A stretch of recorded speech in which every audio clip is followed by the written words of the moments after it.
40 years ago, one virus got its name. Today, the fight continues. This is then, Now. Next.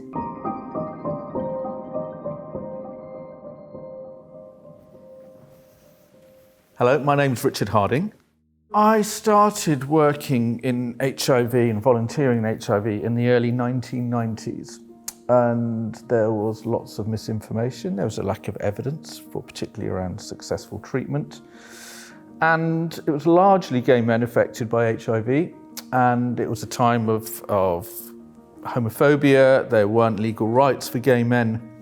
There was lots of fear in the general population around HIV. So I brought a number of headlines from the national press. Gays in fear, my doomed gay plague, I'd shoot my son if he had AIDS, says Vicar, Britain threatened by gay virus plague. So it was frightening to live in the epidemic, but it was made worse by the really pernicious social stigma surrounding HIV and AIDS. They were very difficult times. So I'm Melanie Abbas. Back in the days, it was very hard for people either living with HIV themselves or looking after somebody who might contract it or who had contracted it. So people were desperate for information, and the medical profession, nursing profession, there were very few people who really understood it as well. So people started forming networks and talking to each other. And that's where organisations like Switchboard, which began in the US and spread to the UK, were so vital, because people could find out what the illness was and how they could possibly cope with it. So I am looking at a letter from a lesbian and gay switchboard written in the 90s. It's astonishing to just think that at that time, this was one of the few sources of information that people have. There was no internet then. People were relying on landlines, could actually speak to somebody who had the condition, who was living with HIV or AIDS. so I'm Michael Malin. This is a picture of when I was a postdoctoral fellow at Duke University, which is in North Carolina. I think it was probably taken around 1989. I had moved there in 1987, so it was just emerging, and it was evident, first of all, this was going to be a huge global problem, and of course still is. Yet at the sort of fundamental biology level, it was clear that this virus was like nothing we had seen before. In fact, I remember the article being published, they renamed it. Of course, I'd been reading papers about the field, and in fact, HIV had 3 names prior to it coming up with a single name. But of course, it's quite confusing to have 3 names for one single entity.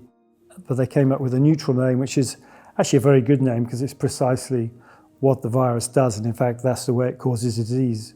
At the heart of it is the destruction of CD4 helper cells and the loss of immunity. So I think the name was a good one.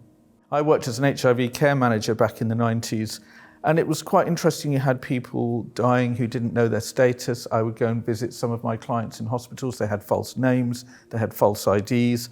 I would go out into the community to visit people, and they'd have to make sure that I was visiting when nobody they knew would be around.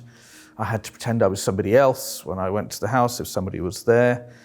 The community response around the world of affected communities, people that cared, was just phenomenal and so heartening. And I look back now, so this is the newsletter from GMFA, Gay Men Fighting AIDS, and I joined them as a volunteer in 1993.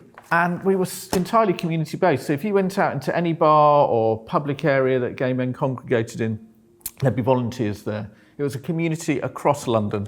Above pubs every evening, there'd be gay men meeting, planning actions, planning interventions, having fun. So in the backdrop of something that was really difficult, we made an amazing community. So jumping forward those 40 years, so HIV medication has transformed the illness from what was a fatal condition to now a chronic illness that people can have a near normal life expectancy. This bench means a lot to me in many ways. This is a friendship bench, a replica actually made by one of my own kids. And we were learning that if you sat on a bench and received simple counselling from a wise, non-judgmental grandmother, trained and supervised grandmother, this could dramatically improve your symptoms of stress, of mental health, poor mental health. And we were able to write this up and publish. And as a result, treatment in Zimbabwe and beyond has really moved into addressing mental health in people living with HIV in Africa. Up until that point, there wasn't any evidence that we could actually change mental health and improve it for people living in African countries who are living with HIV.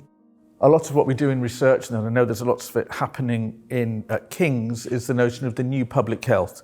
So new notions of public health are that communities are best placed to respond to our health needs.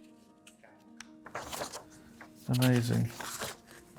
I mean, it's interesting looking at this living will because, of course, this is an interesting collaboration between probably one of the best known community organisations which sprung up in response to the death of Terence Higgins.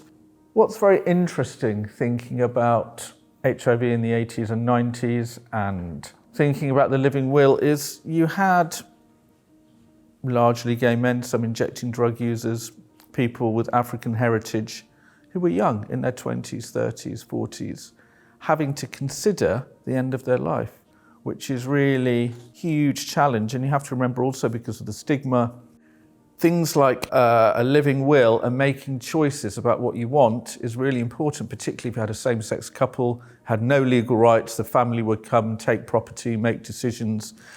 So it was incredibly important for people to make these decisions and for community often to be involved in that. The challenge, of course, also when it comes to things like inheritance rights, a living will doesn't confer legal rights in terms of inheritance of properties. Many people, you hope, will have benefited from making these decisions in advance. The comfort of knowing that your decisions will be honoured is a very powerful thing. This is a picture of somebody called Elizabeth Glaser, who I've never actually met, but has to be one of the most inspiring individuals I've ever come across. So Elizabeth Glaser was the wife of an actor when she was pregnant with their first child in the early 80s, had to have a blood transfusion in Los Angeles, and unfortunately at that time, since HIV had not been identified and there was no blood test for the virus, she contracted HIV and passed it on to her first daughter, her first child, Ariel, and they both ultimately died. Before she died, she set up a foundation called the Elizabeth Glaser Pediatric AIDS Foundation, which still does amazing work for prevention, treatment, particularly in sub-Saharan Africa, of young people, and also education. But back in the 80s and 90s, they also funded a few labs to do fundamental research, and I was fortunate enough to receive a scholarship from that foundation. Even more importantly for me is it got me into a network of scientists who had shared similar passions. And I for sure forged relationships and friendships during those retreats that have stayed with me forever. A paper we recently published on induced pluripotent stem cells from HIV patients. The clinician that gave us all those samples I met at those retreats. In my case, Elizabeth's legacy lives on in my lab and it always will. The future of HIV for people living all over the world is potentially a very positive one.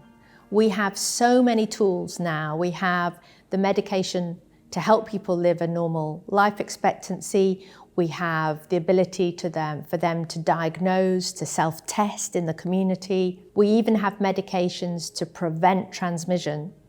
With the funding cuts, however, in the last couple of years, the focus has now switched in terms of the international funding to what is being called life-saving treatments.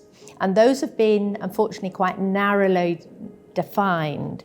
One of the big problems of working on HIV is its natural cell type for growth, human CD4 T cells. The thought here was to take bloods and then revert them to what would be a much more consistent cell phenotype. So then the only variation between these cells is essentially their genomes, so their genetic sequence. So I think the idea would get a deeper understanding of the a more complete landscape of cellular factors that HIV needs to grow or that are able to suppress HIV growth. I think if you take the fact that there are 10,000 young people being infected with HIV every week is staggering when you consider that there are very effective drugs available, and drug availability is not currently a problem. It's cutting down transmission is the challenge. Even though palliative care is an essential health service, we know it's effective. Actually, it's cost effective. It's not an expensive service. It can save healthcare costs. Currently, unfortunately, only around 10% of people in the world who would benefit from palliative care actually receive it. And the vast majority of people who would benefit from it, about 87% of people, live in low middle income countries. So my dream for 40 years from now in the HIV/AIDS field would be that we've understood how to stop transmission of HIV from one person to the next, which would then make the rest of the world rather like the situation is in the UK currently. I hope that the next 40 years will see the end of the AIDS epidemic. My hope for the next 40 years is for three things. Firstly, that everybody is able to access tolerable, effective treatments. Secondly, that everybody receives the care they need to the end of life, including good palliative care. And thirdly, an end to stigma.